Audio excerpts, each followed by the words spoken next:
All right. Well, we're recording now, so I'm ready for this joke. All right. So, you know when you walk into a room and you forget why you went in there? Yeah. That's God playing The Sims, and he just cancelled your action. Oh my God. I've heard that one before. Oh, really? I think doesn't deserve a laugh at all. So mediocre. Pat's out. I said I wasn't completely certain it would be worth it. Well, we'll see how it goes if it manages to make the podcast, if I've got nothing better to fill it with. Anyway, I've got something topical. Before we start the show. Plumbers are red, hedgehogs are blue, press start to join, and be my player too. Ooh. Oh, the whole Valentine's thing. Alright, let's start the show. Let's do it.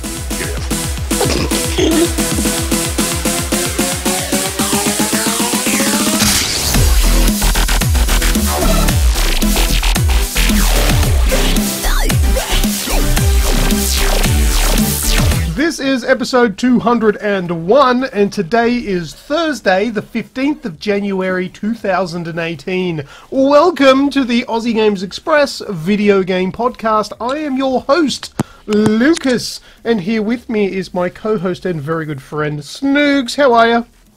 I am very good this lovely evening. How about yourself? I'm fine, thank you very much for asking. But, That's what we'd like to hear.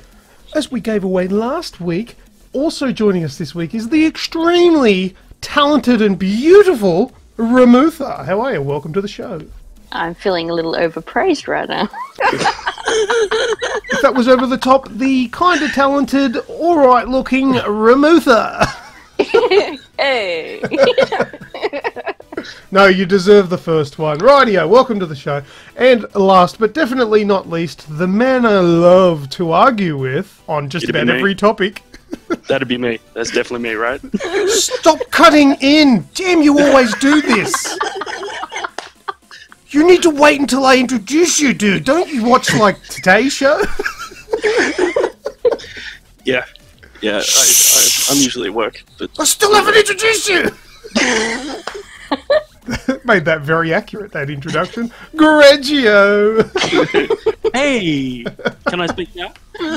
Yes! Is my gag taken out now? I'm good? Alright, yeah. No, I'm good, man. How are you? I'm very good.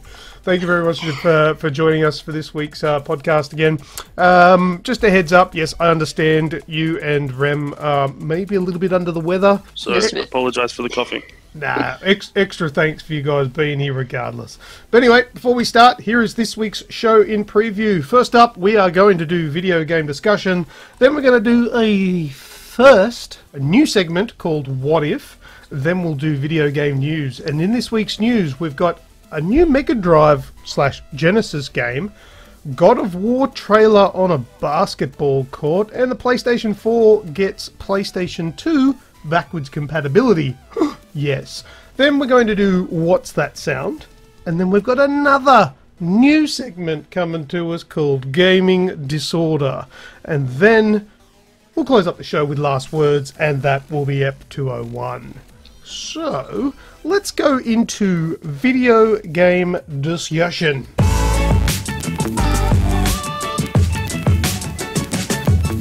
Hey, what I was thinking, we normally take turns, right? We're like, alright, I'll go and tell you what my video game discussion is, then Pat will go. How about we just make it a discussion rather than I'll go through a list? I'm just thinking of this right now. What do you think of that? Let's just go around the room. Let's give it a crack. Let's just mix it up. Yep. How about that? All right.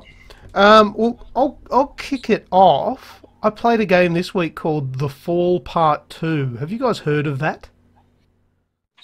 Heard of it? Yep. Yes. Yeah. No. Well, no. Okay. All right. Well, look, this is the sequel to The Fall. Yeah. It's The Fall Part 2. Still falling. Yeah. Well, look, the first game It's just a mini game of Mirror's Edge, isn't it? Yeah. just falling. It's just a death. No, look, the first game's actually quite good. It's a point-and-click adventure game kind of thing on console and PC, with a little bit of combat, and it wasn't bad. The first one I actually really enjoyed. the first one, it was called The Fall because it starts off where a guy in an exoskeleton falls out of space and he's injured, and his exoskeleton is trying to save him, save his life. The second one is called The Fall Part 2 is because the game trips and falls and is really bad. I didn't enjoy it. It was really... Where did it go wrong? Well, where did it go? Well, they changed the combat. That's probably the first thing. The combat wasn't amazing in the first one. If they'd have just fine-tuned the combat of the first game, I think it would have been a lot better. Which was just sort of cover-based shooting, really. In the first one, you get behind cover, you pop out, you shoot, blah, blah, blah. Rinse and repeat, and then most of it's just puzzling. In the second one, they got rid of that, and it's really... The only thing that you need to shoot is doors to open them and puffs of smoke. Does that sound... Shooting puffs of smoke? Yeah, that's... That kind of sounds like a... what's that word? Euphemism? Shooting puffs. Yeah, no, it's not. That's literally what you're doing. But, and there was another one where... Have you played a game where, you know... You're in the center of the screen, and enemies come in from the left and the right, and you've just got to press the direction to which way you want to punch or kick. Yeah, yep. You know those kind of games. That's the other kind of combat, and that's it.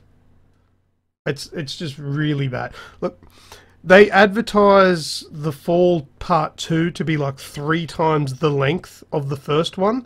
Normally, you're excited, going, oh, wow, there's more game. No, I don't want 3 times of that. That was probably a bad decision. But, look, I've done a review for it. The review's probably a little bit more professionally done than what I've just said. Oh, it's crap.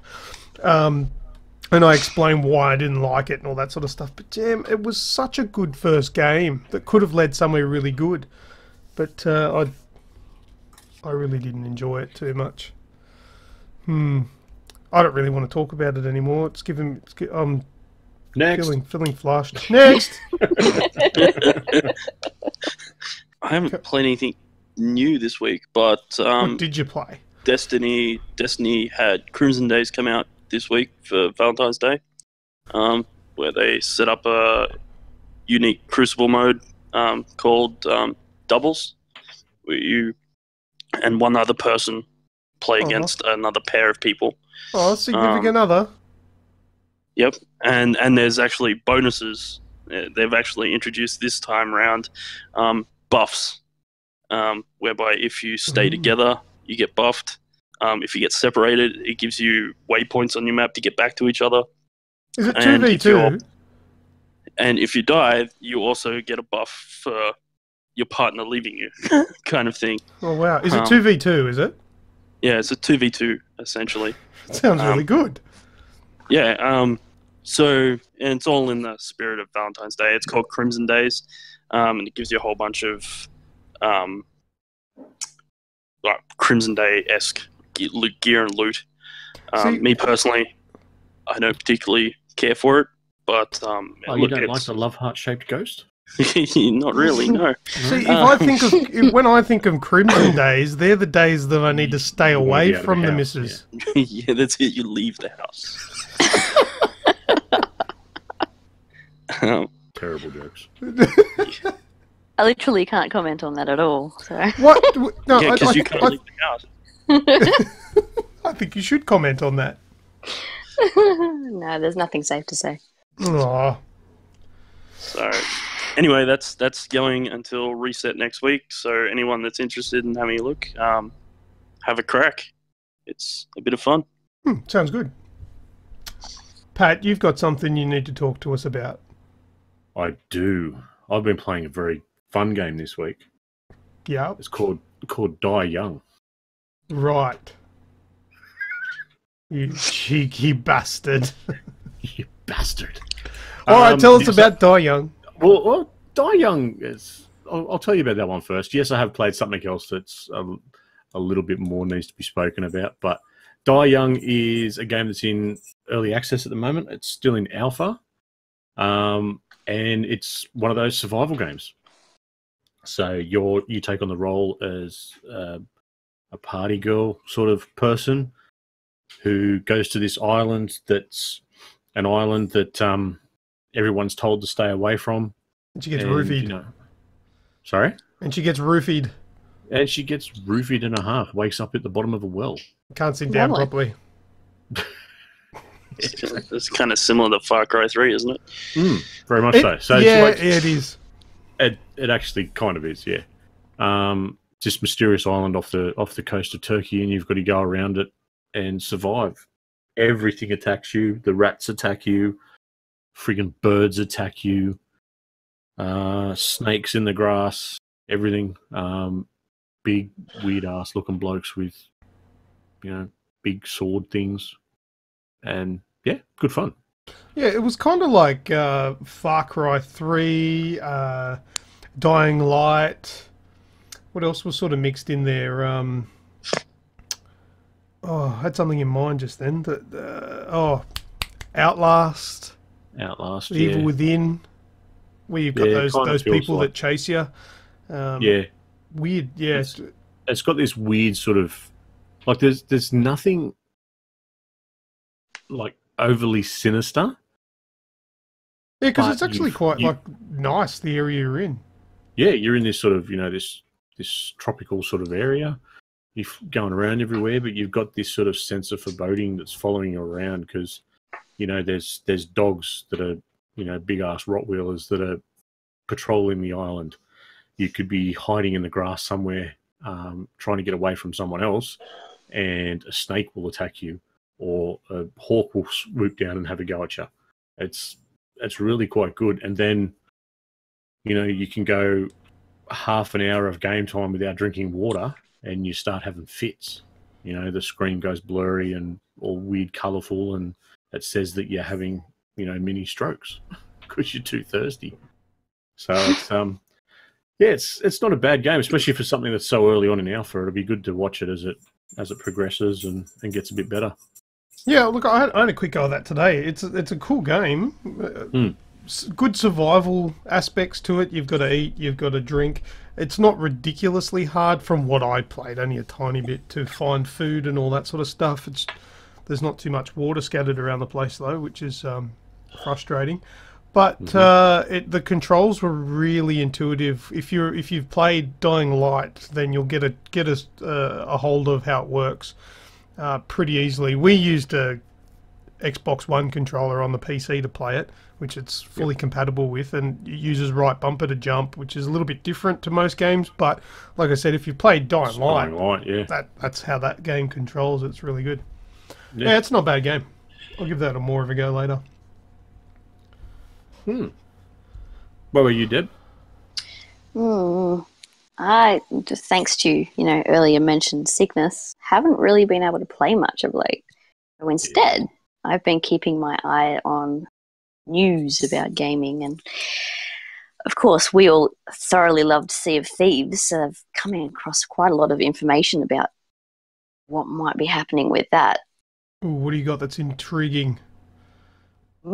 So there's discussion about microtransaction plans, but before anyone starts getting upset over it, it's actually genuinely... Do I put my pitchfork down? Is that what you're saying? It's actually genuinely good, in my opinion.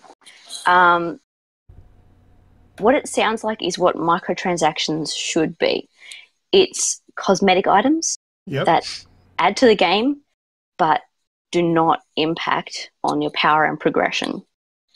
There's also talk that everything that's cosmetic and can be purchased can also be earned through the game, given enough time. So really, there's not that much of a disadvantage, or in another way of looking at it, not that much of an advantage by buying microtransactions, except for the immediacy of having it. Yeah, that does sound like the right way to do it. Yeah, I mean, if you're going to do it, I think that's the wisest way to do it.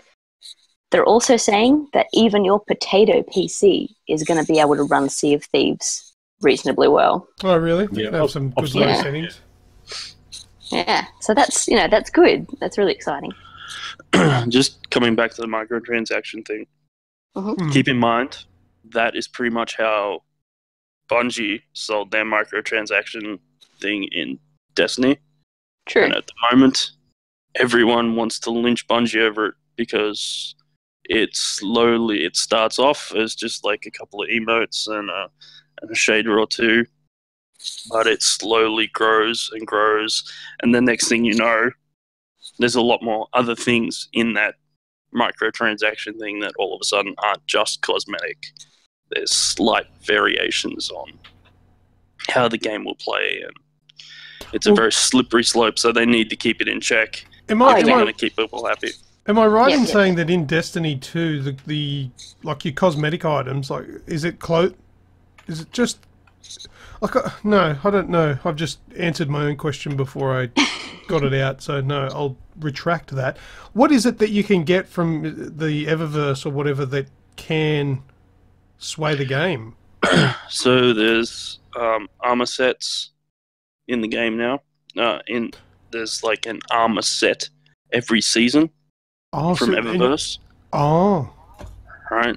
So I got the first one. Yeah, see? And the higher level you are, the harder it is to get them from gameplay, right? Well, that's it. So you have to keep leveling up to get opportunities to get it. And then the drop rate is quite rare. So 9 times out of 10, what will happen is you'll end up with like a partial set of armor. And you'll be like, do I, at the end of the season, just try and grab the last piece by buying it, or do I then forfeit all the hard work and just shard it because it's useless as a partial set kind of thing? Yeah, I can see why people are pissed off about that. And you're saying that, yeah, slippery slope to start off with that kind of stuff in Sea of Thieves, but it may end up changing, blah, blah, blah. But look, I think they'd be too scared to do that, wouldn't they? Because they've seen what's happened to, well, Destiny 2, and they've seen what's happened to Battlefront 2, and will they really want to go down that path? Well, see, here's it. Like, I don't think it's really stopping developers from doing this. Because, to be fair, we're not buying the games. Like, let's be honest. Battlefield is still selling.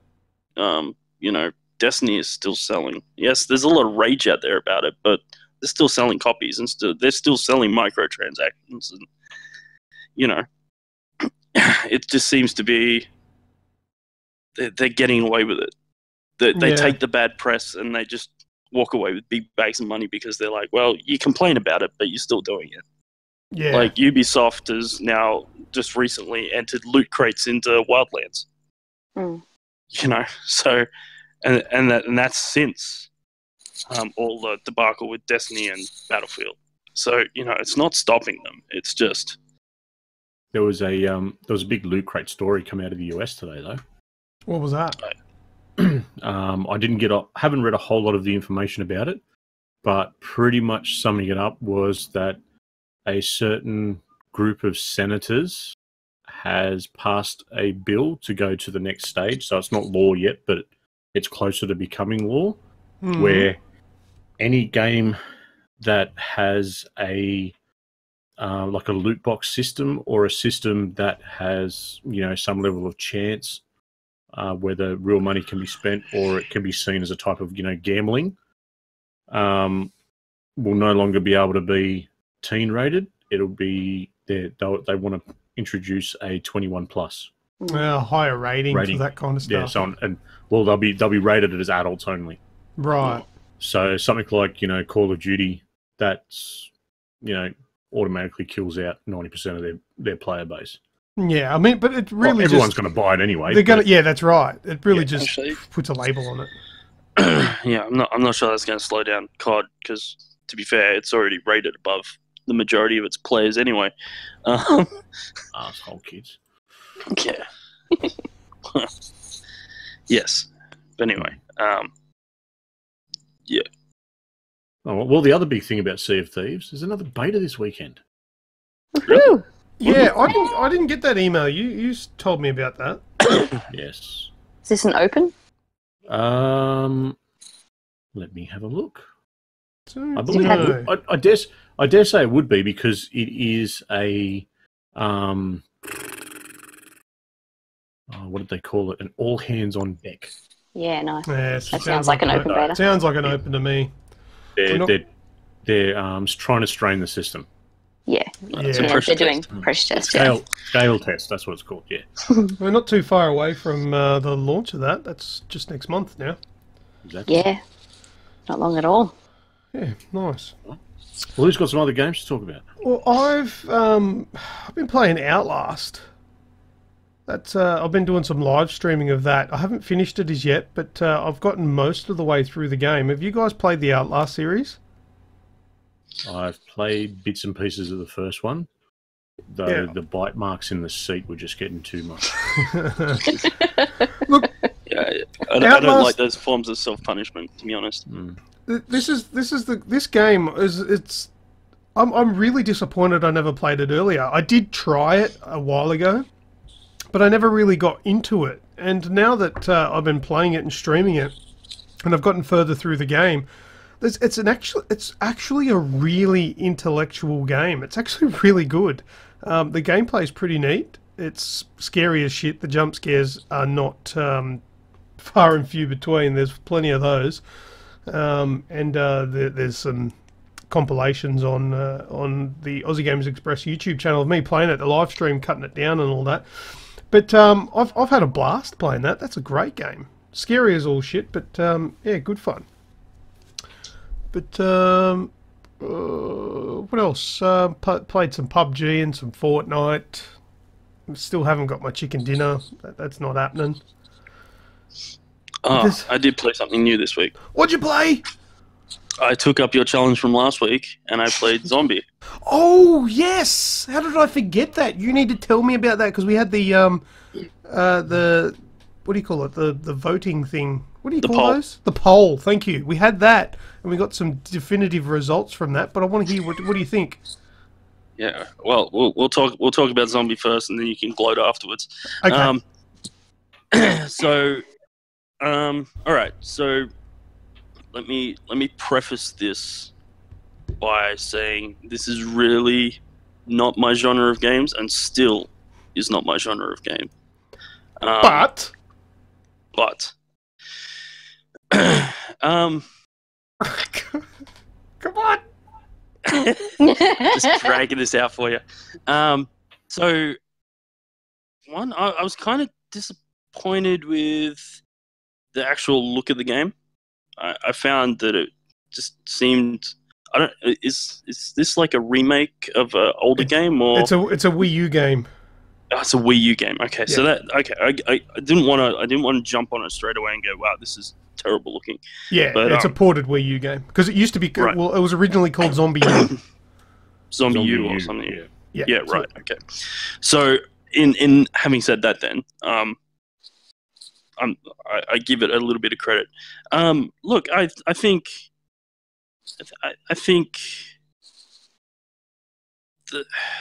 this is hurting you, isn't it? Yeah, it's like I can't. It's really not my genre, so I find it really hard to discuss it. But I can't. The combat was okay. I think it was passable, but as a game itself, I can't say I enjoyed it. It just stresses me out. Like, it just stresses me out, and I don't get to enjoy it because I'm just stressed out about the game. I want to probe you with a few questions. Sure, that'll probably make it easier to discuss than me just trying. Was it worth trying? Well, I guess that is all very dependent on your point of view. Well, was it worth your time at least trying it? Now you've tried it. Was it a complete, absolute waste of your time? I'm going to have to say yes, because I already knew I wasn't going to like the game. And to be fair, I did really try to come in with an open mind and go, if this game is really good, I will admit that it's really good and that I enjoyed it. But I honestly didn't enjoy it, and I knew I wasn't going to enjoy it from the outset. So what didn't you like? You didn't like how it makes you feel on edge and stuff? Yeah. I don't get anything out of that stress-induced gaming. That does nothing for me. That's really not my jam. There are games that stress me out in a good way, but that is not one. That genre is not that for me. How long did you play it for? So I played 2 sessions. Yep. And they're about an hour each. Oh, so you gave it a decent go. Yeah. No, I promised I'd give it a decent go. I did promise that I would play until I had to kill myself. Yes. Which I did. And I didn't just go run. I said to Deb, you be my testament to say that I didn't just run into the first place that I saw a zombie and die and then let myself die and then go and kill it and go, all right, I've met the task. I played for as long as I could and fought as hard as I could until they eventually overcame me.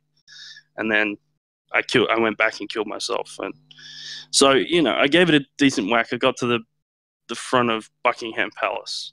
Yeah, that's a decent go. Yeah. Yeah. So yeah, look, I can honestly say it's not really my thing. But I understand why it is for you and people that like that genre. I get it. But now, and even more so now because you're a podcast host, but now you've got a valid opinion of that game. Because you played it. Say that. Well, because you played it. You can say that. But I would suggest that I have a valid opinion of the genre. Now, I may never pertain to know about the game and just go, I try not to generalize and just go, that zombie game's going to be shit. Like, I look at, what's the new one coming out that you're super stoked for? Days Gone? Days Gone. I mean, I've watched trailers for that and it looks amazing. It looks amazing. But for me, I'm going to say that's not a game I'm going to enjoy. Because I know the genre. But if Deb brought that home, if Deb brought that home and said, "Oh, I'm going to play this game because it looks really cool because it's my thing," I don't know if it is your thing, Deb, but she brings it home and you're like, "I'm not even going to touch that." Is that what you're? Pretty much. So you wouldn't even have a quick go. No, it just stresses me out, man.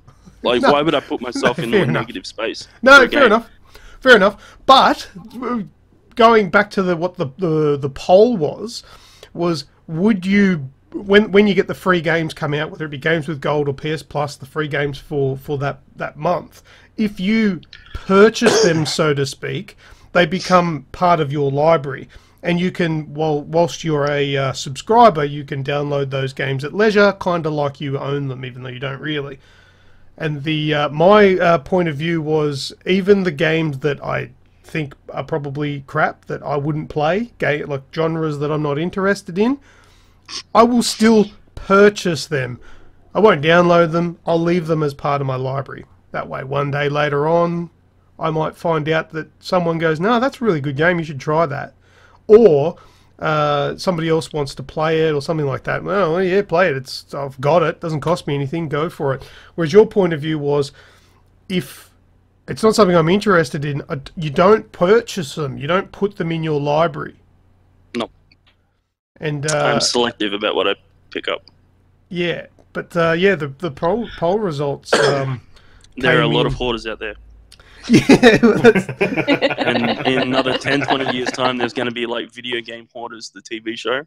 We're gonna help you clean out your library. Yeah, you do realise this is like it's an imaginary thing. There's not really anything there. You can't run out of space. That's going to be like the most boring Hoarders episode ever, because they're just going to sit down and clean out your hard drive. While this poor person cries. I might have played that game once. I've had it for 20 years and never touched it. No. So, look, I thought we would have got more of a response, but we only got 30 votes, and it was 77% to 23%, and it was 77% goes to Game Hoarder, take 'em all, versus... Thank you to the 23% that stuck with me. I want a neat library. I'll be selective, thank you.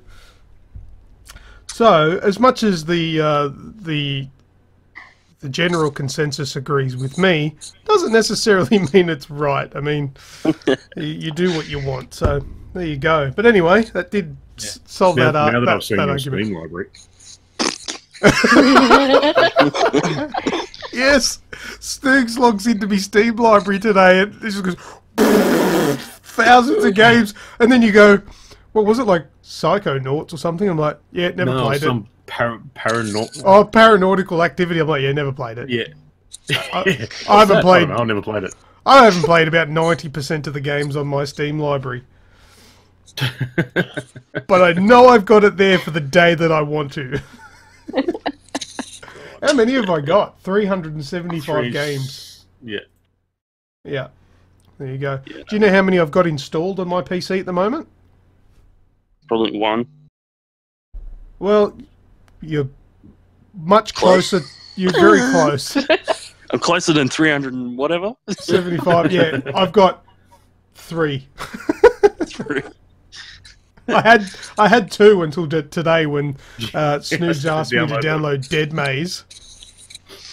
I gave this game Dead Maze a go. It came out yesterday, and that's all I've got to say about that. It was a maze. Yeah. Basically, I said to Snoogs, I said, if you told me you made it, I'm like, oh, this is pretty good. That's not bad. But otherwise, it's not very good. No, it was free. Yeah, it didn't cost anything. It didn't cost nothing. That's it. And that makes it all better. It does, absolutely. Snoogs! All right, I'll put you out of your misery. Go. All right. This week, I have played from start all the way through to finish The Last of Us. Yay! Well, Yay! Employee of the Year, you don't get sacked. Yay! Find something else to sack me for. Yeah, I'll find something else. And tell me about your experiences, please. Well, first and foremost, I was happy that I could skip the second cutscene. Oh, that was good. It is a horrible one. Like it is a horrible one. Where I was actually sitting there streaming it with a few people, and they're like, "Oh, but I wanted to watch it. I don't care. No, I don't want to go through that again." But do you know why it affects you so much? Mm-hmm. Oh, he knows. Oh, yeah. I know. I'm well aware of it. Yeah, our girls is what it does. That's what it is. Yeah, having your own something to relate to, it really does. I streamed it as well this past week, and I'm so glad the resolution is shit on my camera because I teared up. Yeah, no, I skipped past it. I'm pushing buttons on the controller, going, one of these has got to skip this bit. Get out of it. I don't want to watch it again. Yeah. So it got to the point where previously I'd always struggled to get into it, and this time when I thought, I'll give it a crack, I did turn it down onto the easy mode. A couple of levels in, then the game told me, "Oh, do you realise that you can put auto aim on?" So I was still sucking pretty badly, but yeah, I just got a very Naughty Dog feel to it. I love Uncharted. All the controls are the same. It felt the same, so it just sort of got me going on there. And then once everything starts to sort of build up, and you start watching things that are going on in the background and the little conversations that Ellie and Joel have, it snowballs from there. And there was a couple of nights where it's like, I have to go to bed, but I really don't want to. It kept going and going, and yeah, I didn't really want to put it down. So yeah, I think even in one of my streams I said, it's I might have to eat my words about it, about not wanting to get into it. But yeah, I did. It's done. It's finished. I do have one thing to say about the ending, though, without spoiling anything, of course. Yeah. Yeah. If I had played it way back when I didn't know that a second one was coming along, I would have been pissed at that ending. Oh, really? Yep. I loved it.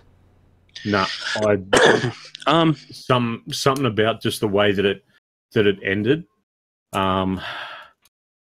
If it had finished, how do I put this without it spoiling? Well, the game's been out since 2013, dude. Yeah, well, if it had finished when they were in the car, I would have been happy with that. Right. Okay. So, yeah. Okay. The next bit's what killed it for me. Oh, so see, I loved it. If it had ended just with them in the car, that would have set me up. But I don't remember what you're talking about now because it's been that long since I finished it. I finished it when it first came out. So. Oh God, I should have sacked you, Pat. Even Greg's played it. And he doesn't like it. And he doesn't even like anything. Oh. Yeah, but, obviously they had this idea of making a second one since then. I would imagine so, yeah. That all kind of ties in. But, yeah, I wasn't impressed with just that last little bit when they're going back to see Tommy. For Greg's sake and anybody else that's not sure, you've just thrown me off by what you said. What did you say? Going back to see Tommy? What's his name? Is it Tommy? His brother? His brother, yeah. That's not the ending. They go back to the town. Oh, but they don't get there. They're on the hillside looking at it. Oh, yeah. Same shit. Okay, There's no clickers down the bottom of the hill. Okay, but what you're referring to that you didn't like was the lie. The lie, yeah. Yeah, and see, that's what made the game so amazing. Thank you. It made that story so amazing was that lie. What the hell is going on here? Greg and I are agreeing on things.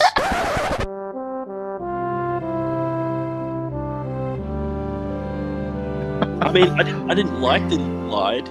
That was terrible. It was horrible and selfish. But 100% makes it so heartbreaking. And oh my goodness, I think that was the thing that did it.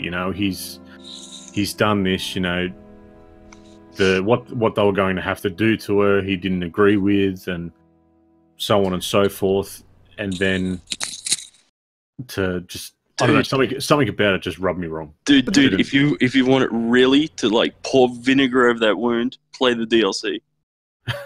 Yes. Play the DLC. Yeah. Because it just compounds that lie so hard. Yep. But and it's just amazing.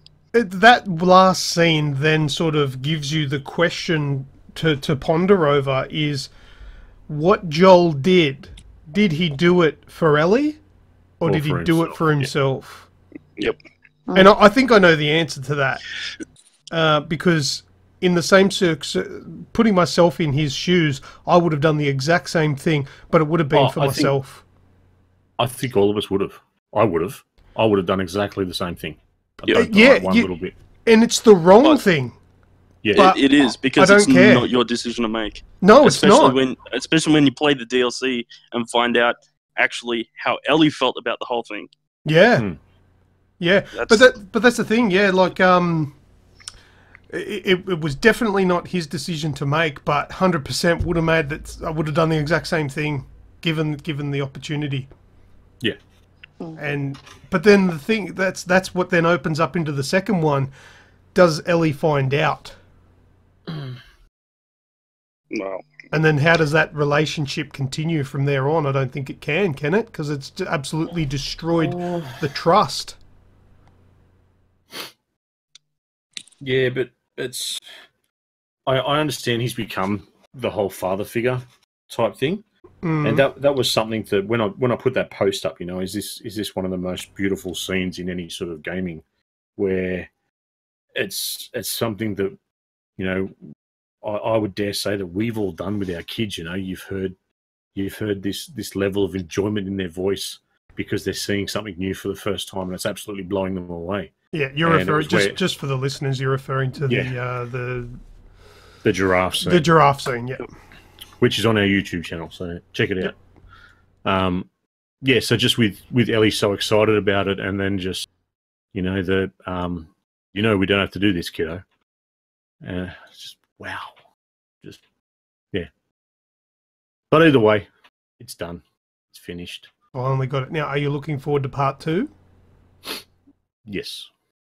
Because what I'm thinking is it's going to be The Last of Us, but with next-gen graphics, because The Last of Us was a last-gen game. It was just remastered.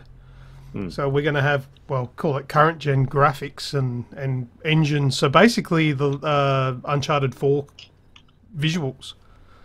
No, I think this is going to shit all over Uncharted 4. I reckon it's going to push the Pro to its limits. Yeah, and that's what Naughty Dog's known for, and good on them. I can't wait.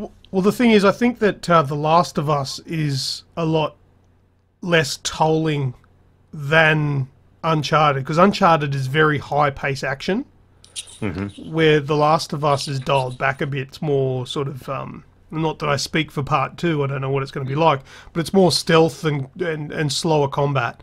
So without as much going on in one scene, they should be able to push the boundaries. And yeah, it probably will make Uncharted 4 look like child's play, but I'm really keen for Part 2. But even The Last of Us, like, I'm still playing it now on Grounded Plus, and I'm still really enjoying it. It is a ridiculously perfectly made game. It is subjective. It's not everybody's going to agree with that, but a lot of people do. So there's got to be something to say for it.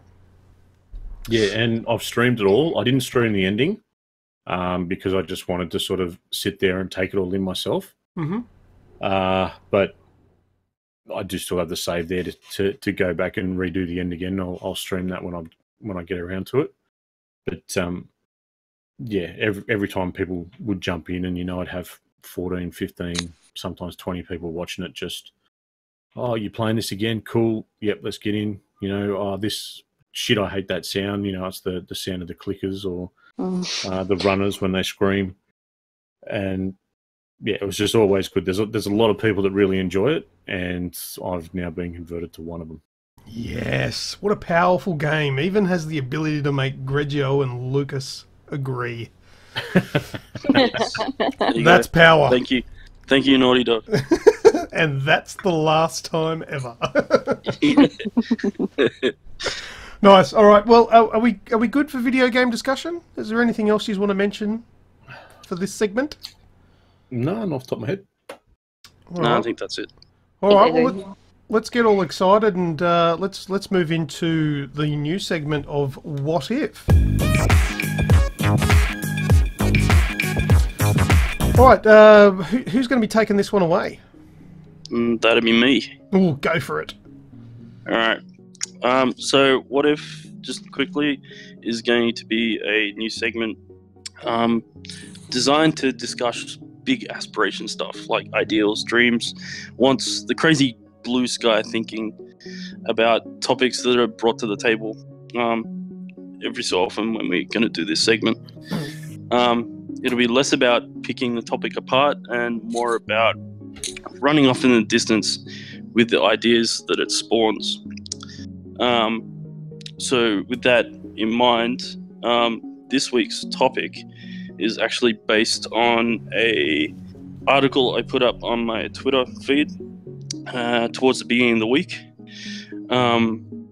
where a senior environmental artist from Obsidian Entertainment, Jason Lewis, remade the first level of Dark Forces with the Unreal Engine 4. Now, if they remade that entire game with Unreal Engine 4, that would be a Star Wars game I'd pay money for, as opposed to some other ones that are out at the moment.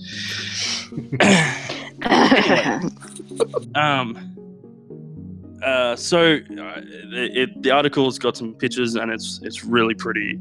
It looks amazing, considering he's kind of smashed it out, the majority of it by himself.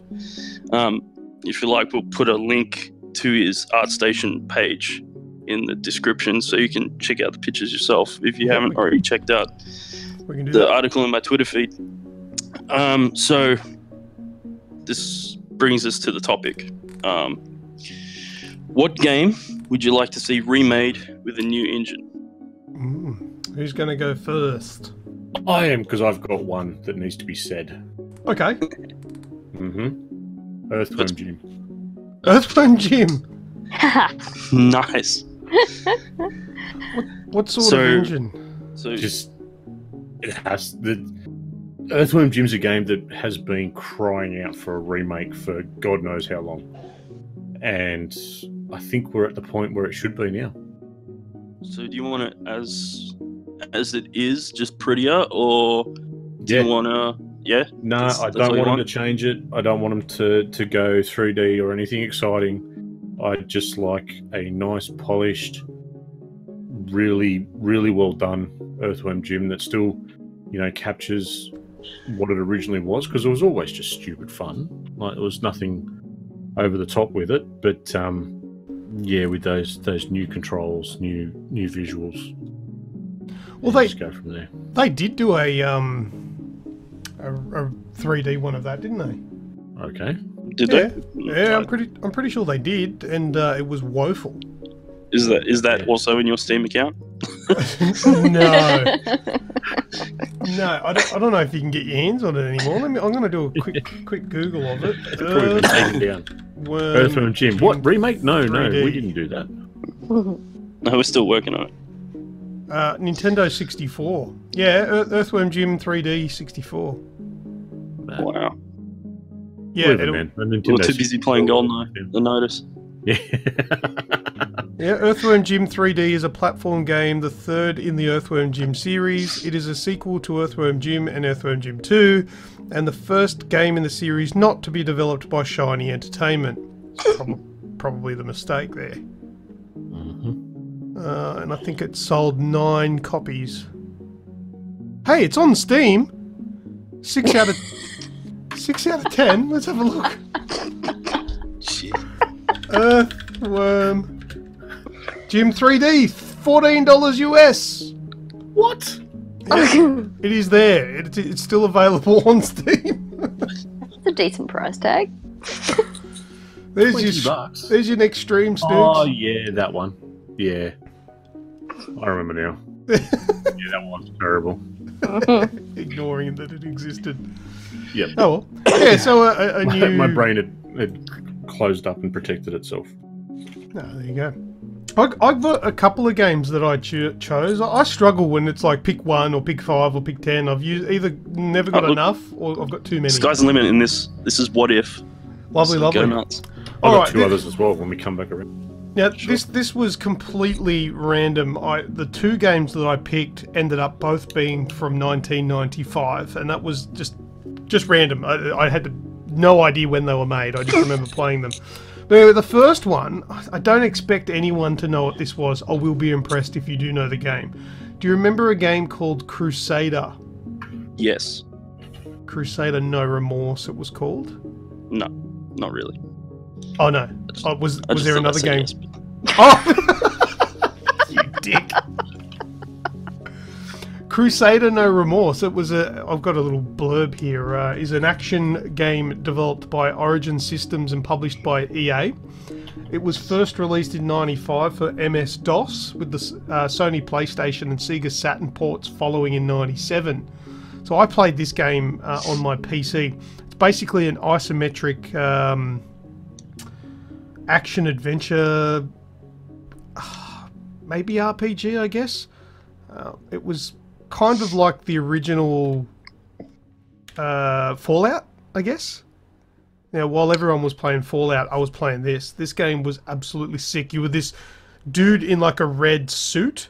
I don't even really remember what it was about, but it was cool. Like, it was a point and click thing. You'd walk around, you'd click on doors. Actually, I don't even... Maybe it was all keyboard, I don't know. And yeah, that's all I really remember about it. I'd really like to play it again, but I would implore people, look it up, have a look at it and see what you think of it. I do know this game. I do know. I'm looking at it now. They've remade it a couple times actually. Have they? Yeah, there's yeah. Because there was a sequel. There was a sequel as well, Crusader No Regret. Yeah, right. Yeah, it had these really bad cutscenes where it would be... Oh, there it is. Like CGI, but because it was video that was being played on a really, really old PC back in '95, it was like really badly interlaced to the fact where like it was literally like you were watching it through Venetian blinds. It was so bad. But I loved that game. I used to play it all the time. Great game. If they could bring that back, like and do what they did to Fallout. Give me Crusader No Remorse as a fully fledged open world game. Oh, man, I would love that. Because a lot of people go nuts about Fallout, but and they were big fans of the original Fallout games and love what they did with it. For me, because I didn't play Fallout like the original ones, I do still like the Fallout games today, but it didn't have that connect. But Crusader, oh, that would do it for me. The only thing is I don't think anybody knows about it, so I don't think it's going to come back anytime soon. So that was one of them. Do you want my other one, or do you want that later? I don't mind. Rem, do you have one? Off the top of your head? I got a couple, yeah. Go for it. Looks like we've all got a couple, so let's just keep track. For me, I know it's kind of been done, but not done in such a way that made me happy to play it. For me, Duke Nukem, and I'm talking like MS-DOS style Duke Nukem. I want to see that made in a current game, but I really didn't like the newer ones that they made. I think they went off track with it. It didn't feel like a Duke Nukem to me. It didn't feel that nostalgia. I want to feel nostalgia. I want to hear those, even just have those original sound effects, you know, like the DOS sound when you shoot a door, sort of noise. Like I want that. Yeah, I want nostalgia. New but old, or old new but old. new. Yeah, or even just like creating that almost platformer style again, if you have to go back that far. But integrating into it, you know, like a lot of games have done, integrating into it some of the original style Duke Nukem that you can play within the game, like game within a game.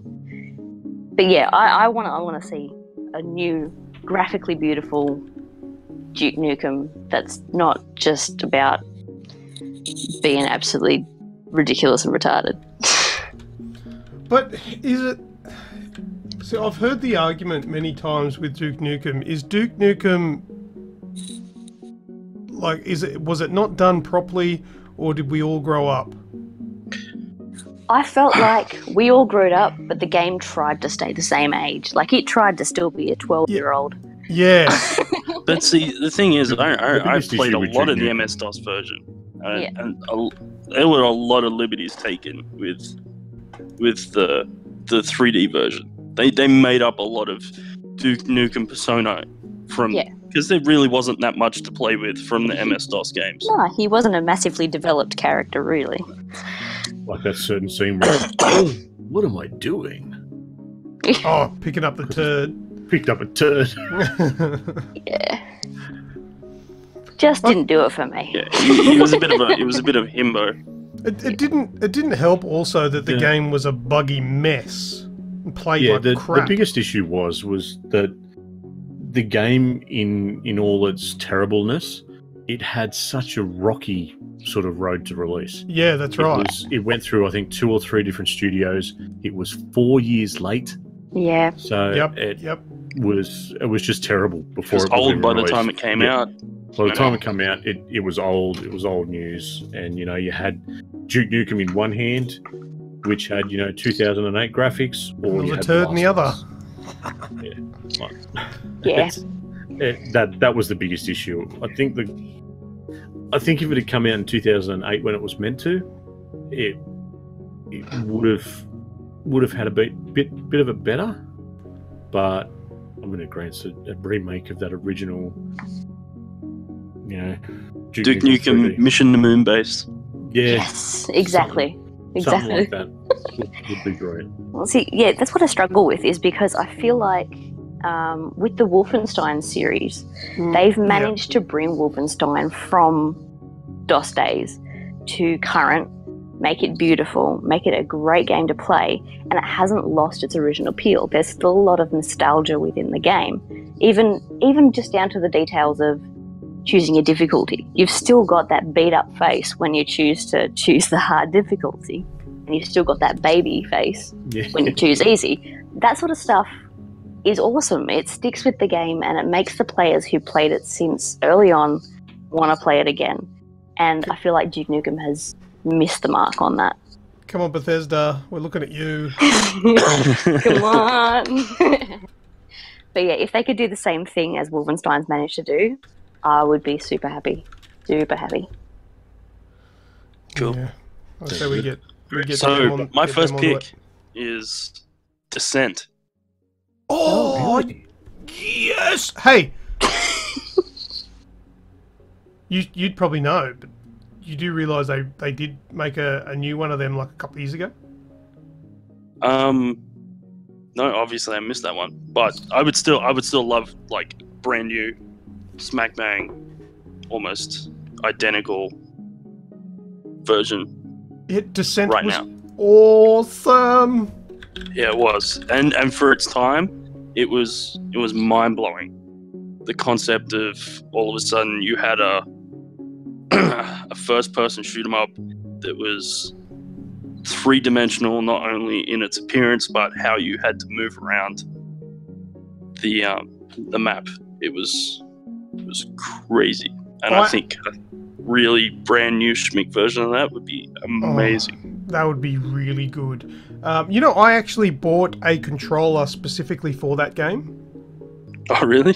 Do you remember the name of the controller? No. Well, there was a controller that was made with this game in mind. You could use it in other games, but it was specifically good with Descent. It was called the Space Orb, I think it was called. That sounds so early 90s. Think of a controller, right? On the right-hand side, you've got buttons, like you normally do. And on the left-hand side, instead of a thumbstick, and instead of a D-pad, you have a ball. Like 2 trackballs. No, it's not a trackball. It's one ball that is suspended by the center of the ball. So there's like a hole in the bottom of the ball with an arm going up inside it, and you can hold the ball with your left hand, and you can twist it, pull it up, push it down, push it forward and back. You can tilt it to the left and tilt it to the right. Basically, you've got... Bop it. But basically, you had 360 degrees of movement. The thing didn't spin, but you could push it in that direction, and your on-screen thing would move in that direction. So basically, you could... It was almost like you were holding... Because Descent, for those that don't know, you were inside of a ship, a spaceship. So you had all 360 degrees of movement.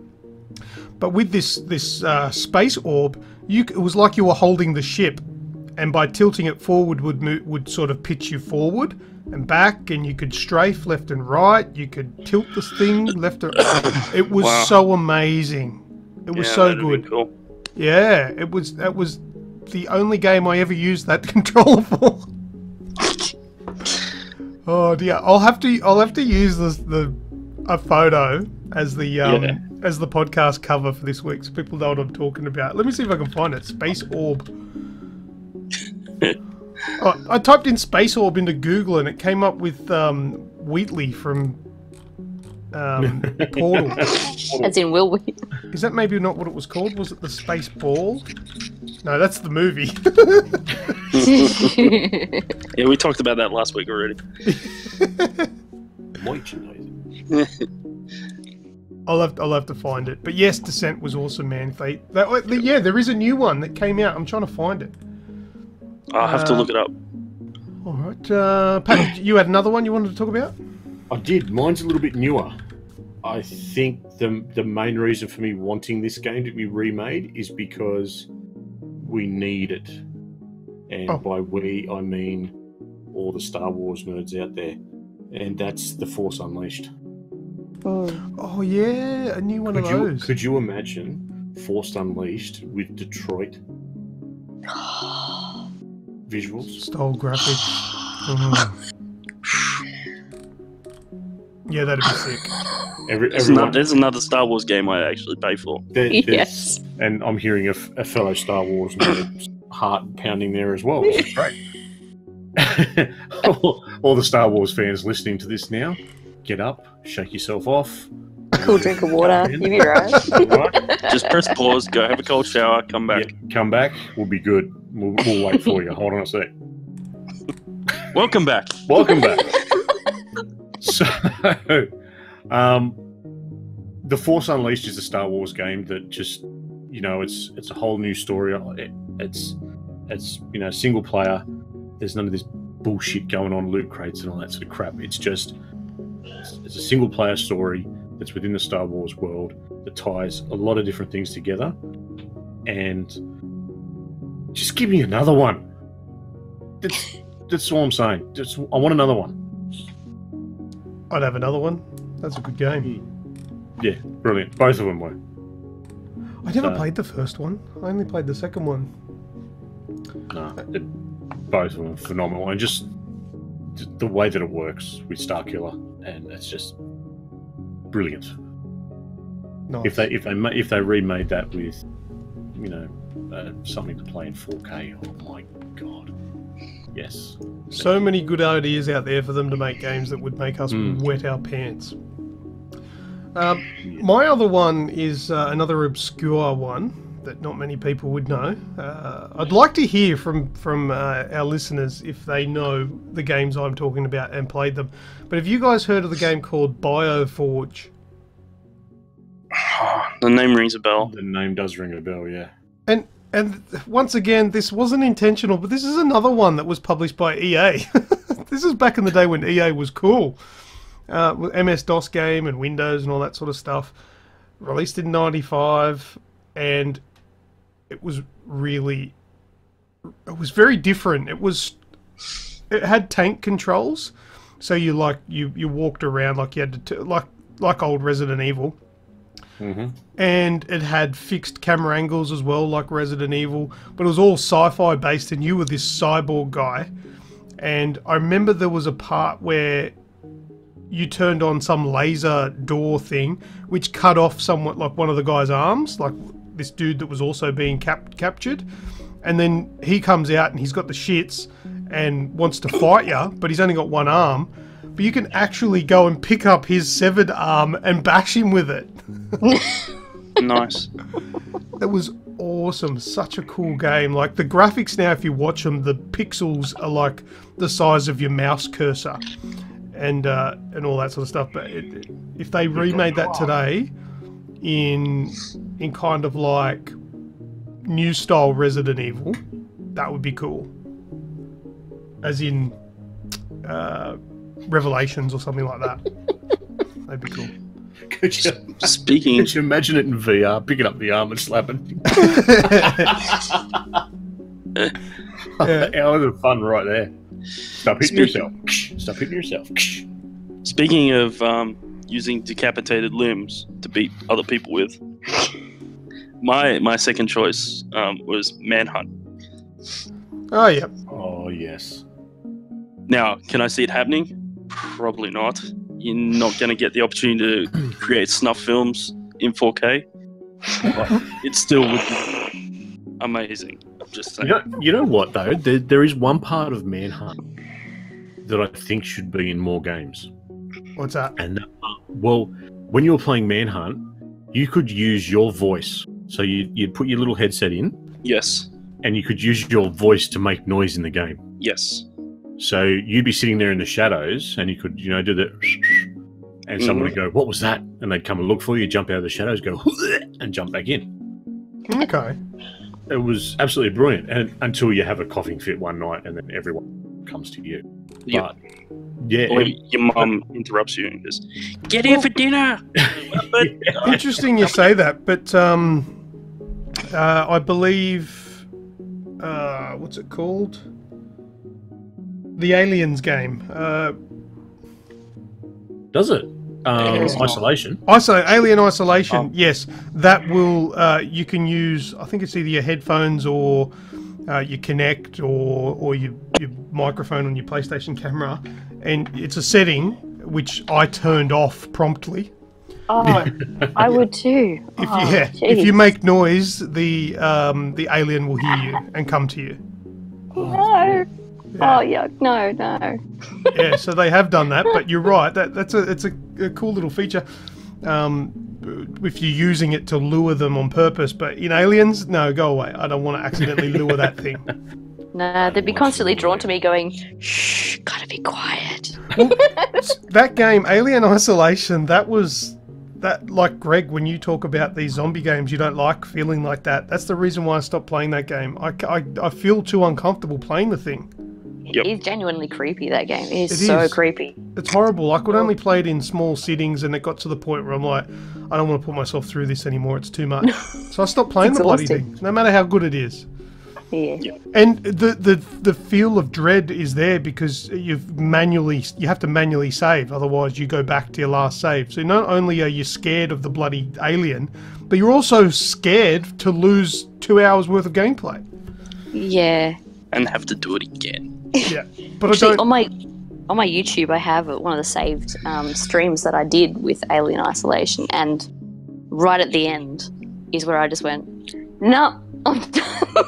I'm done with this game. I'm done. That's it. Freaking Alien. That video is getting an extra view at the end of this podcast. Oh, you've got to watch it. It's funny. Yeah. No, I didn't find it very funny at the time, but it's funny. That was literally it. Drop my. No, I'm done. I'm done. Don't blame you. Don't blame you. All right. What ifs have we got? Or is that everything? I had one more, which is more a fan dream, I guess, than anything else. It's not really. Yeah. Hard to explain. I would really like to see, just purely because I'm such a fan of the series, the original AC game remade with the current engine. Because it was a beautiful game when it came out. It aged though, didn't it? But it aged so quickly. Yeah. And the controls were flawed. They needed to be corrected, and they did a wonderful job even by AC too. So I want to see them carry forward some of those controls. I want to see them even make AC within an Origins style world. Oh, I'm with you on that. That'd be great. I'd love to play through the LTR story again. Absolutely, because it's one of the best stories in the AC game. One of the best characters, and it doesn't get played because it does age so badly, and it is so hard to get into. If you've played any of the other AC games first, it's so hard to play. It's just tedious. So I want to see that remade, and I think there's probably a lot of AC fans who would agree. Yeah. For its time, I bought that game because the graphics looked amazing. Yeah, exactly. That first 360 off a tower, that synchronization, you're just like, oh my goodness, look how big this world is. It's beautiful. Yeah. But, now you look at it and go, yeah, it's kind of shit. Yeah, unfortunately. But, yeah. There you go. All right. Any more, or I'm done with mine. I do have one more. Fire away. And not only is it a game, but it's kind of a whole genre. So the game in itself is called Burn Cycle. The genre, though, is the FMV genre that we had. Oh, yeah. Way back when in the late 90s. Yeah, so Burn Cycle was a game that I could never finish just on PC. Just couldn't get through it, and then I've recently found someone on YouTube who played through the entire thing from start to finish in 23 minutes. But yeah, it's just so it's an FMV sort of set in a futuristic cyberpunk type world. Yeah, it looks like Blade Runner or something. Blade Runner, exactly. Yeah. Yeah. And yeah, it's a cop thing. Someone gets killed. You try to find out who it was, and blah, blah, blah, blah. So this game in itself was fun. It's one of those ones that you just sort of, the nostalgia's there from playing it as a kid. But the whole FMV thing with what we're able to do now with graphics and capture and everything like that, I reckon that'd be a pretty good thing to see. Oh, yeah. And you've even played one recently, Luke, that was not too bad. Did I? Yeah. You thought it was a movie, but it was actually a game. Oh, no, is that one on the PS4? Yeah. Yeah, I can't remember the name of it for the life of me. That actually was a movie. It was strange because, like most of these full FMV games, like there's actual gameplay in there. That one on the PS4 that we're talking about, that one is a movie. It's like a choose your own adventure movie. So there's not really any gameplay. It's sort of just pick what you want to happen or say.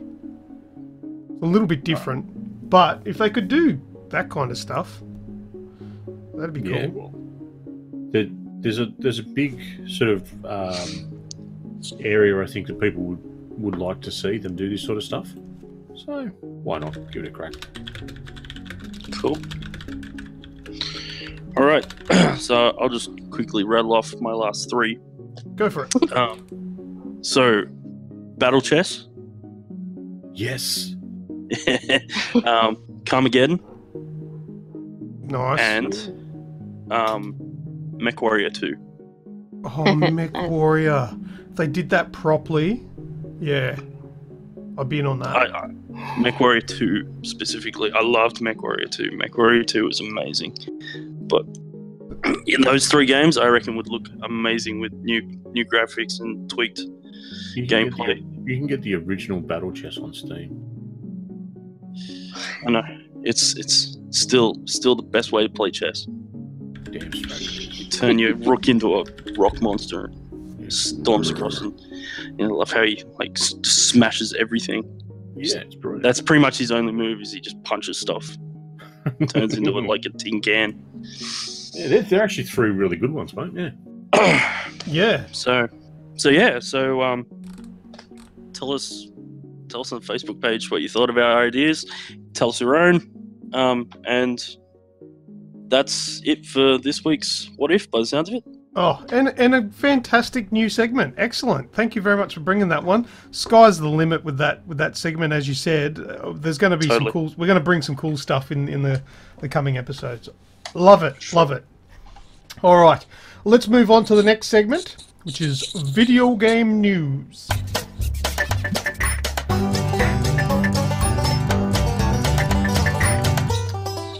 I think someone's microphone might be rubbing against their beard. Is that you, Greg? Well, I was just muted through that whole thing, so... Oh, so it wasn't you. Deb, is that you? Is that running through Running through my beard? Yeah, must be. No, doesn't matter. We'll work with it. I'll trim, don't worry. Dear, my mind is dirty. Let's move on. All right. First up into the news, a new Mega Drive or Genesis game. And that's not clickbait. There is actually a new Mega Drive game coming out. Go figure. Didn't we speak about this a little while ago? I don't recall it, but possibly. There was, they weren't making it as an emulator or something. It was actually being made with, the Mega Drive coding. Yeah. That's exactly right. So if you still happen to own a Sega Mega Drive or a Genesis like I do, you finally have a new game that you can buy after decades of no games being made, which is, rightly so, fair enough. A developer named Matt Phillips has come along and developed a brand new game using the original equipment used during the life of the Mega Drive to make the game, which is pretty neat, I think. And this includes using a PC that was running Windows 95 and a Mega Drive dev kit. This blows my mind. The game is available to pre-order now from tanglewood.com. There's links in the description. And it will set you back about £54. Now, in Australian, it's about $95. It's a bit hefty. But the coolest part is the game is coming as a boxed cartridge, which will be compatible with the original Mega Drive as well as the compatible clones. And it also comes with a game manual. What? Yeah. How good is that? $95?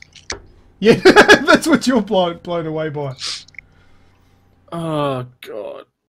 And does the manual tell you how to blow the dust out of the cartridge? Yeah, absolutely. I love instructions on how to blow things. But yeah, Tanglewood is the name of the game, and it's basically a side-scrolling platformer, which is, I guess, akin to games like Sonic the Hedgehog is an obvious one. There was Bubsy, which looks similar. The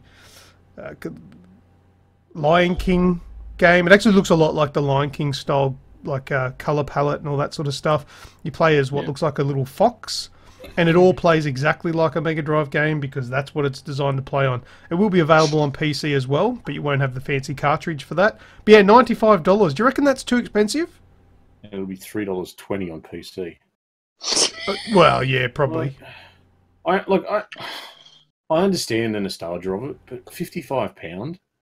That is a lot of money. That's over the top. But considering where this is not going to be an original card.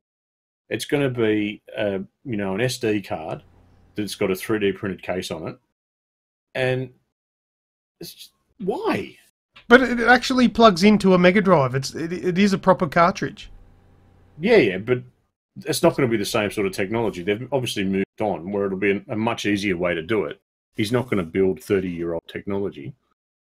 To be fair, he's making a game for a 30-year-old console. That aside from it, that's a stupid amount of money. Yeah, no, I agree. It's too much. Like, not even nostalgia is worth that.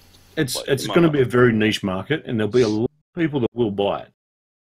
But, yeah, that's all right. Well, let's start up a fund. Let's go fund me. If I can get $95 of people donating to my streams, I'll buy this game. How about that? Go if you want. Good luck with that. I'll buy it. Go and buy yourself a Sega Mega Drive. We have some listener that's an eccentric man with lots of money that'll just go buy it. If we do get it donated, the money, and I buy it, I will give it away. If one person donates the money for it, I will give it to them. If we don't, I'm probably going to buy it anyway and keep it. Just because I want to see what it's like. You're saying that you're expecting it to be subpar quality, the cartridge. I'm just expecting it to be pointless. To be fair, I don't care whether it's like profoundly awesome or cheap and chatty. Either way, it's still way too much money for what it is. It is. I mean, you can go down to Target right now and you can buy yourself a Sega Mega Drive Classic console for $89. Wow, so the game's worth more than the console. It's worth more than the console. Yeah, but this is like it's probably going to be a limited run, and it is aiming at nostalgia.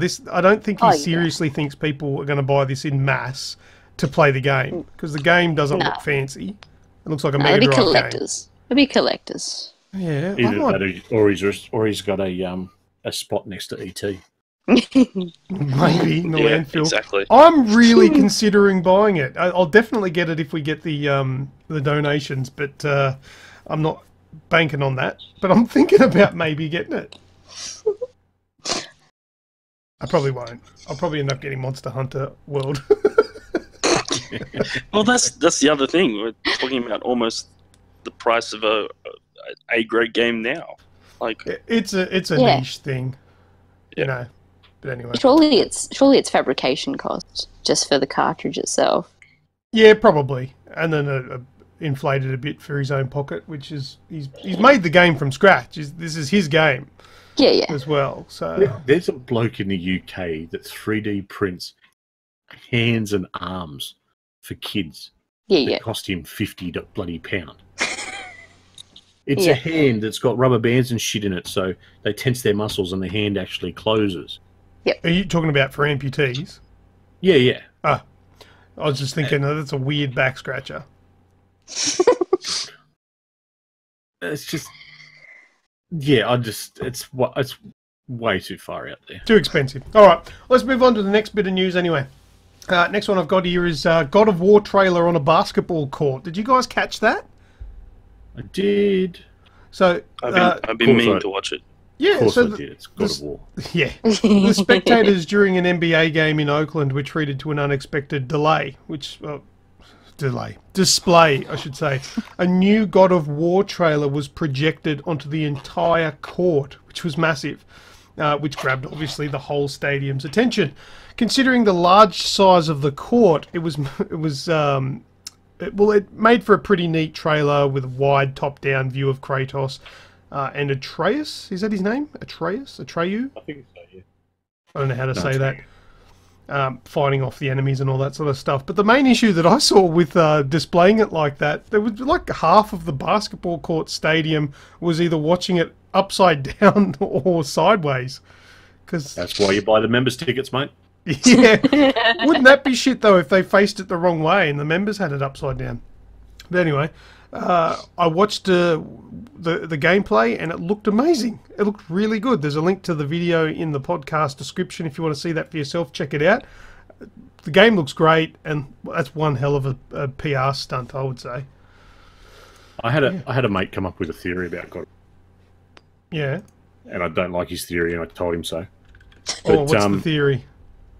Okay, that you only play as Kratos for roughly a quarter of the game as you teach your son, and then Kratos gets killed. Yeah, I reckon that's probably right.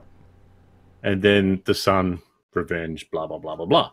Yep, and has all the hatred and anger and all that sort of stuff of Kratos. And yeah, I reckon I would buy that. I buy that as a reasonable storyline. Yeah, it's a reasonable storyline, but I still don't like it. Well, they did that to Metal Gear Solid 2, didn't they? They did, yeah. Pissed everyone off. Yeah, but it was still great. It was, yeah. There you go. All right, next bit of news. Hackers made, well, the first part of the show where I said the backwards compatibility, that was a little bit of clickbait. It's a guilty as charged. It was hackers that made the PS4, PS2 backwards compatible. But there's more in this. Listen on. Sony has nothing to do with this, but hackers have found a way to get the PS2 games to run natively on the PS4 with a hack. Further to this, there is also a way to back up your PlayStation 4 games to the console, which opens up a whole new world for pirating. This hack is only designed for firmware 4.05. I think we're up to 5.5 now. So you've got to have a console that's a few updates back. So most people won't be able to use this anyway, unless you can roll it back somehow. I don't know how to do that. It has been revealed by these hackers that there is an emotion engine within the PlayStation 4, which means the console is absolutely capable of doing backwards compatibility with at least the PlayStation 2. So I'm thinking this may have been a contingency plan for the PS4 should they have needed to, you know, compete more heavily with Xbox One. Unfortunately, that day never came, though, because they're doing too well, which means they don't have to do anything like that. What do you guys think?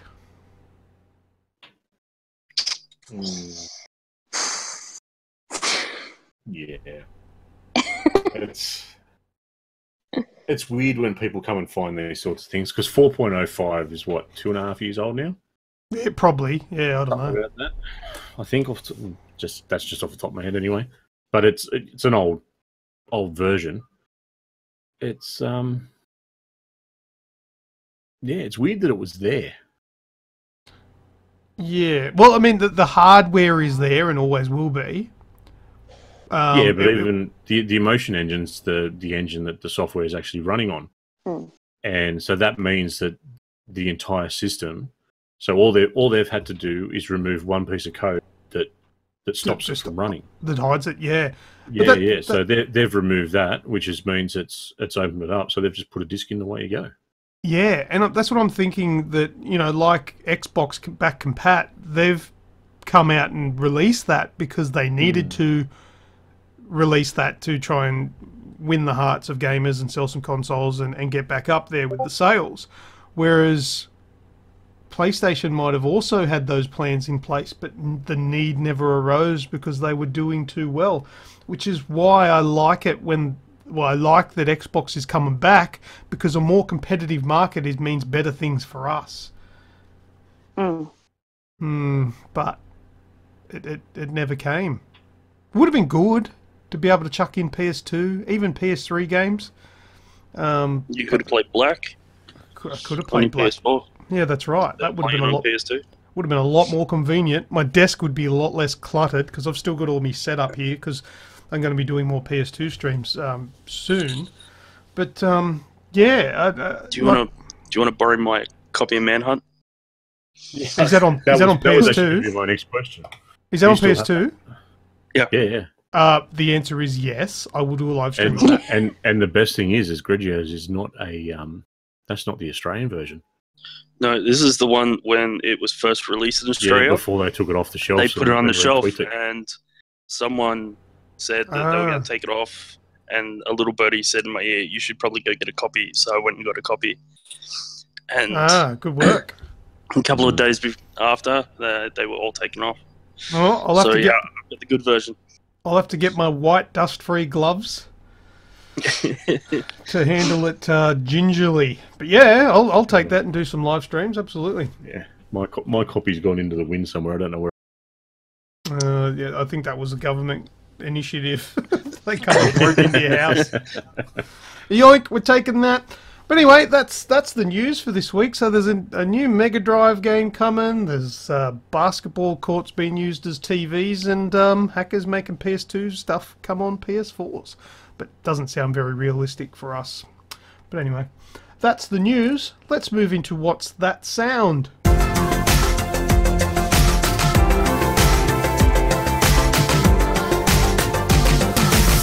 Hey, the first What's That Sound for the year. Woo! You've been hanging out for this. People have been hanging out for this, and I've been hanging out for it so much that I don't even have it set up ready to go. No, here it is. All right. Now, we didn't have one last week, and the last one we had, I think, was the clickers from The Last of Us in episode 199 last year. Score one for Rem. Yay! Yes, Rem got it. I think Pat got it also. Well done. All right. Now, I've got one here. I'm not going to give it an intro. I'm just going to play it, and you guys see how you go, right?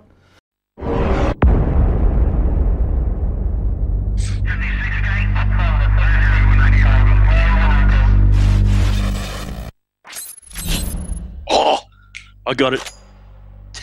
Sorry.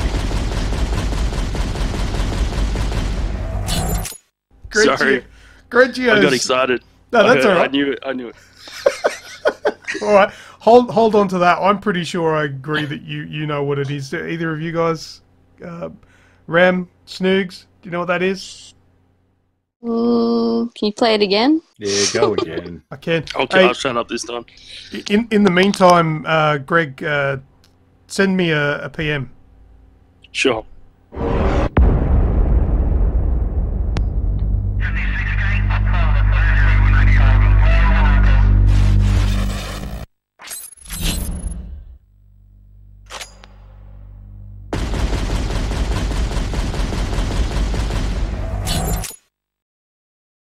There you go.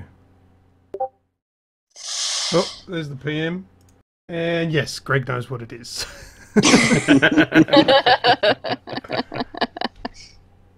Any of you guys? No, I don't think so anyway. Oh, lovely. There's a few things ticking in my head, but... Do you want to have a guess? Well, there's... I do kind of remember bits of that. Hmm. But I'm also getting a RoboCop feel. RoboCop? Yeah. Okay. I'm guessing not. All right, well, I'm going to have to bleep that out because that's the one you did. Well, it's not RoboCop. It's obviously the one that got bleeped out. So that's correct. Greg, you messaged it to me. You get that. That's for you this week. But for everybody else listening along at home or in your car or wherever you are listening to this podcast, if you think you know what this week's What's That Sound is, send us a private message to our Facebook page. And if you are correct, you'll get a free game. Sometimes, for all the new listeners, I know we've got a lot of new listeners, sometimes I even give you free games if you're incorrect. That's how generous I am. There you go. Well, that's it for What's That Sound. Let's move on to another new segment, Gaming Disorder.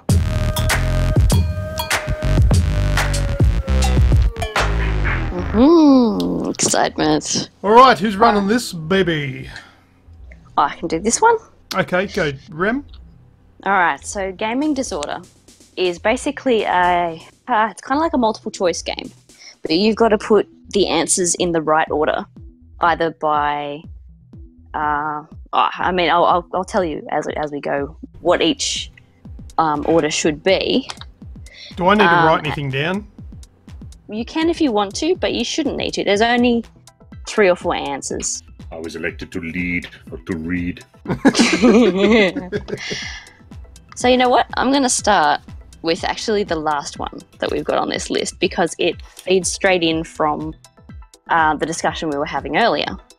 Mm-hmm. So the first topic is PlayStation 2 release date. So I'm going to give you 4 games and you're going to tell me which one came out first through to last. I get it. Okay. Mm-hmm. If you can give me the year, I'll give you extra points. Is this a team-based thing, or are we taking turns? This is a Rain Man job. What the All right. So the 4 I'll games. just sit this one out. Yeah, all right. Okay. The 4 games are Black, Shadow of the Colossus, GTA SA, and Manhunt. Oh man.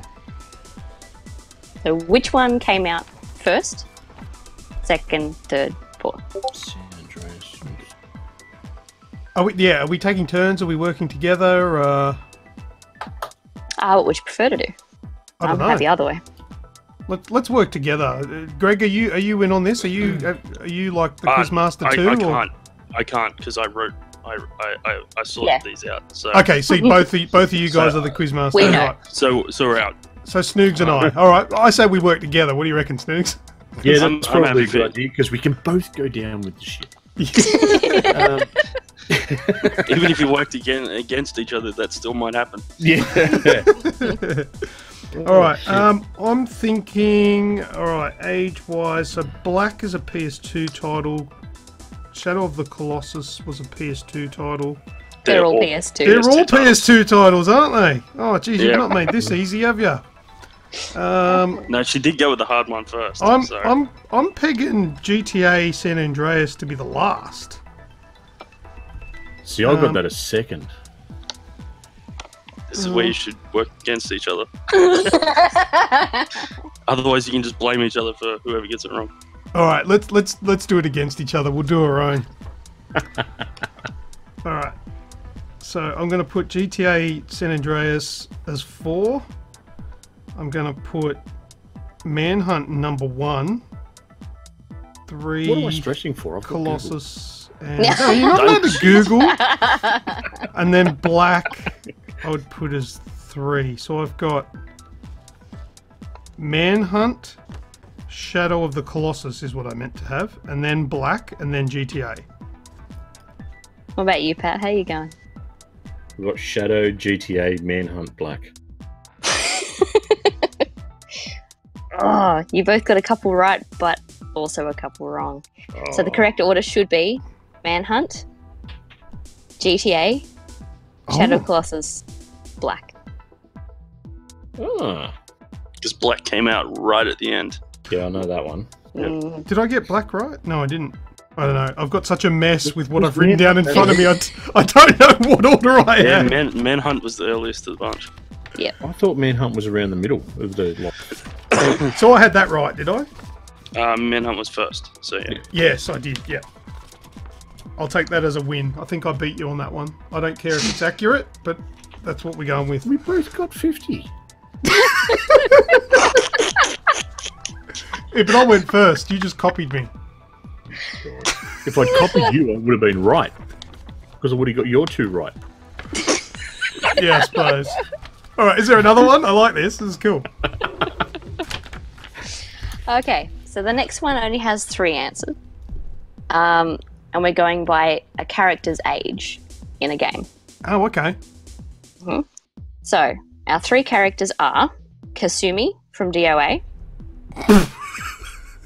I don't know who that is. Ellie from The Last of Us.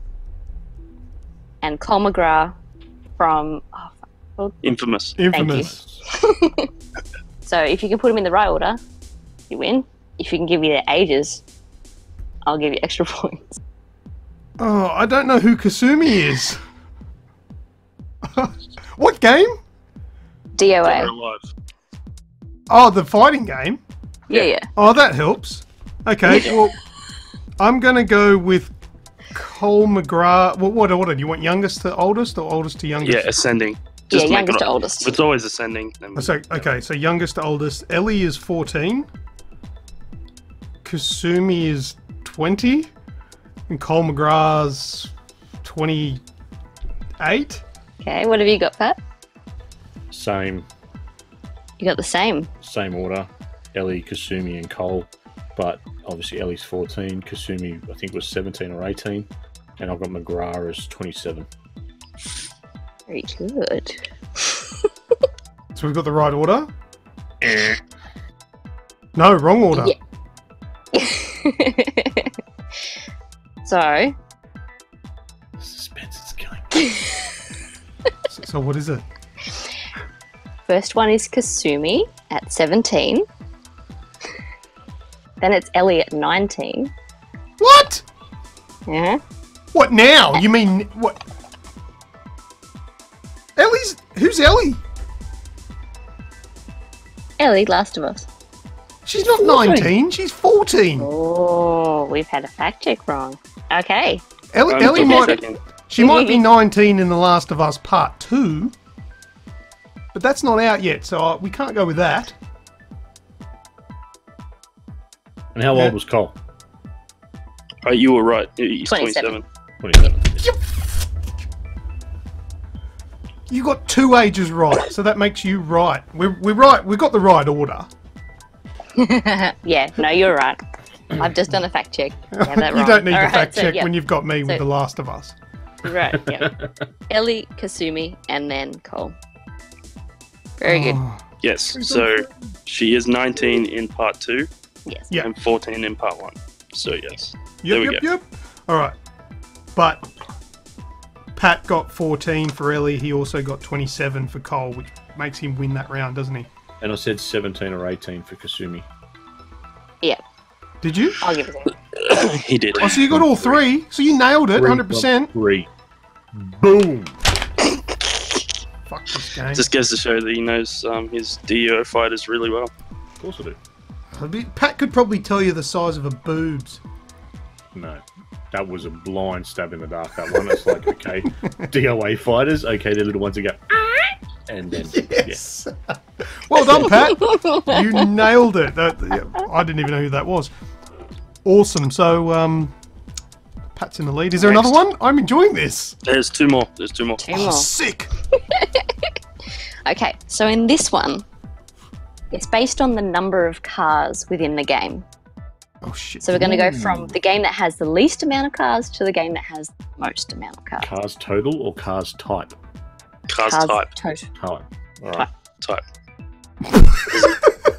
As in, like, if I had a Corvette, a Camaro, a Mustang, and a Viper, then I've got 4 cars in my game.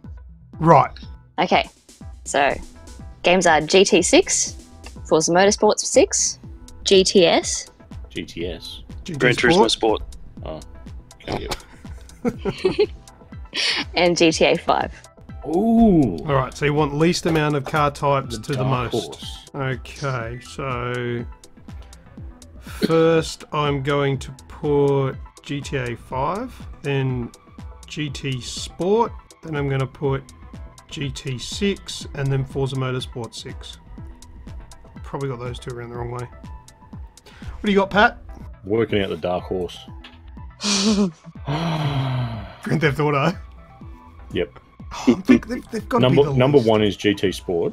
Oh, do you reckon GT Sport's got the least? Yeah, it's got bugger all. Okay. I'll tell you who's enjoying this more than you two. Me.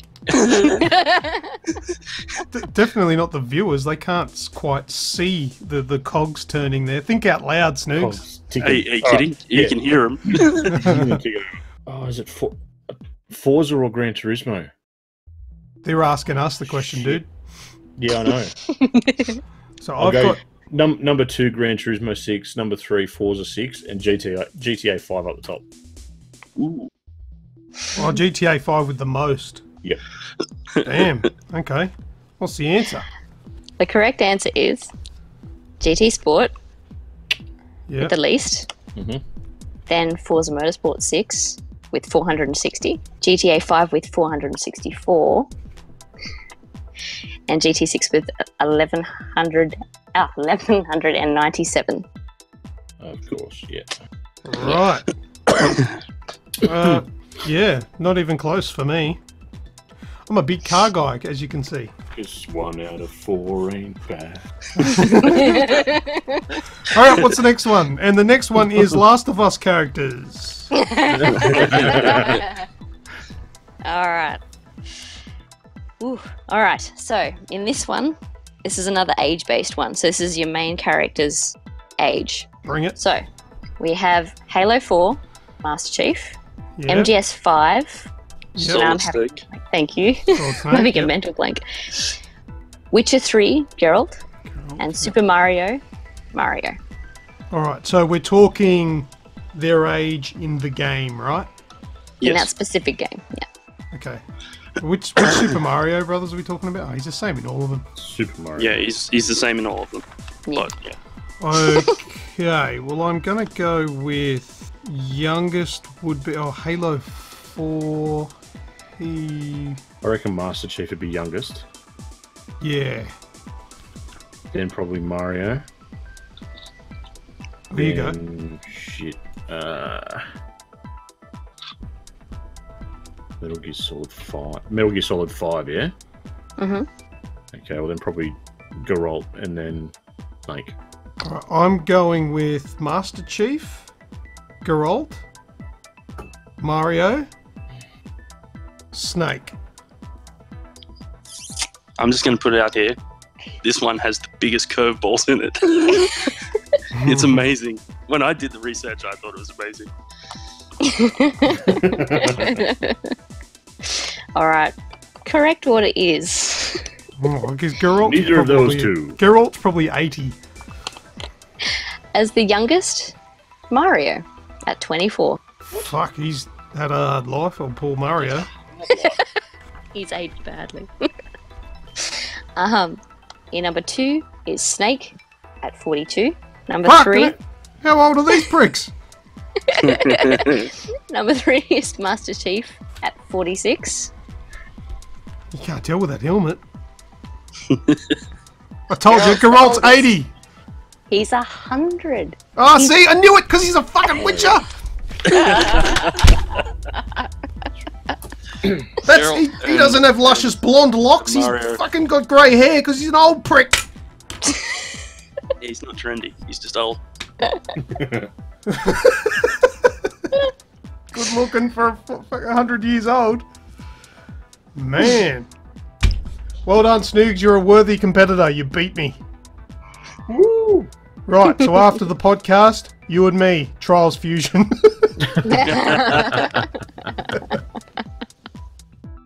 Oh dear, great game! I loved it. That was really fun. That was awesome.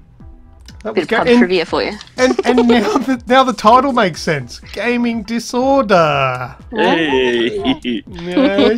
Hey, I'm tapping the end of my nose. If you can't see what I'm doing, you probably shouldn't. If you can, I'm gonna have you arrested. and I'm gonna put on some pants.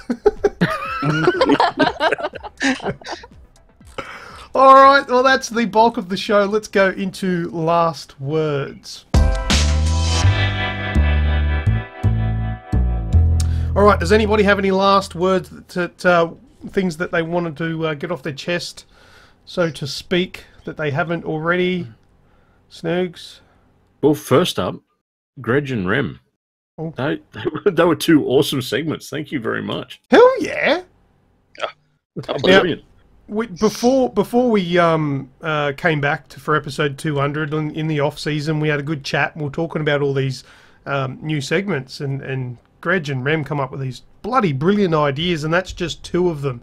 You guys have got some cool stuff coming. You guys are going to be amazing additions to the podcast. Thank you very much.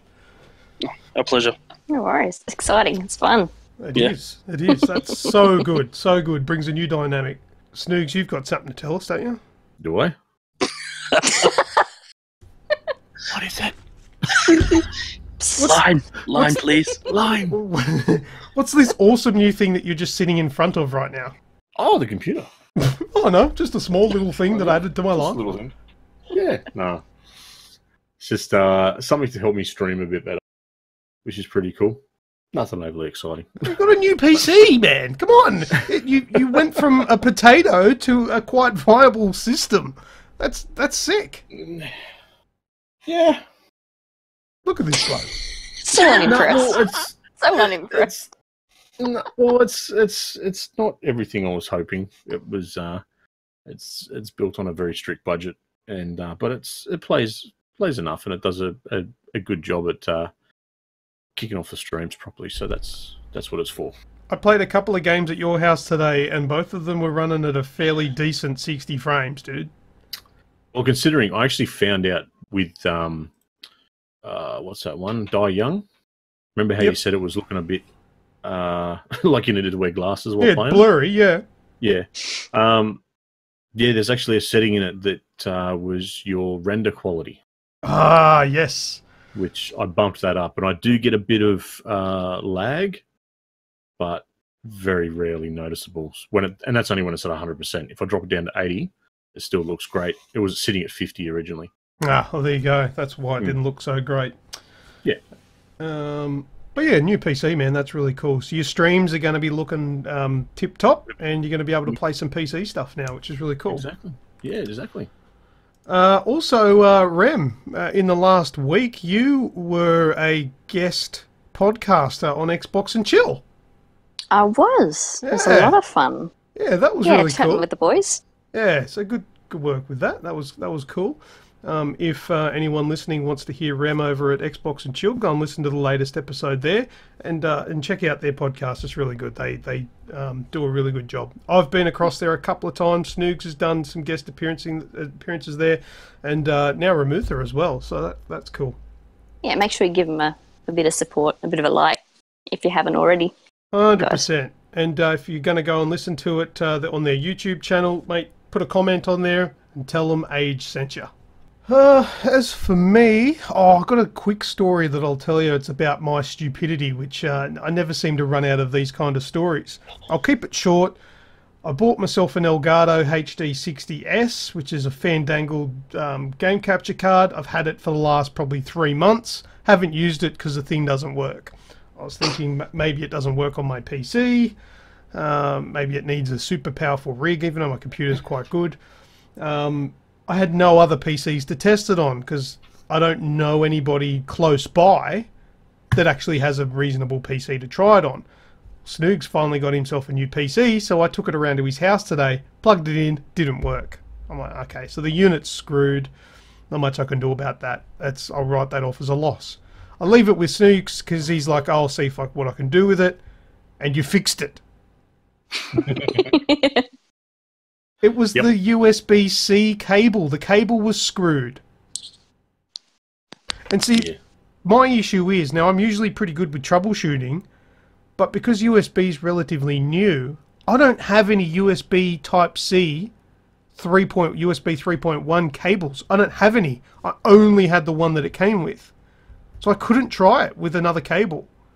I probably should have went and bought one to try, but I never did. It was the cable that was stuffed, and Snoogs found that out for me. I'm very, very thankful. You're a dead set legend, and I'm a bloody idiot. But there you go.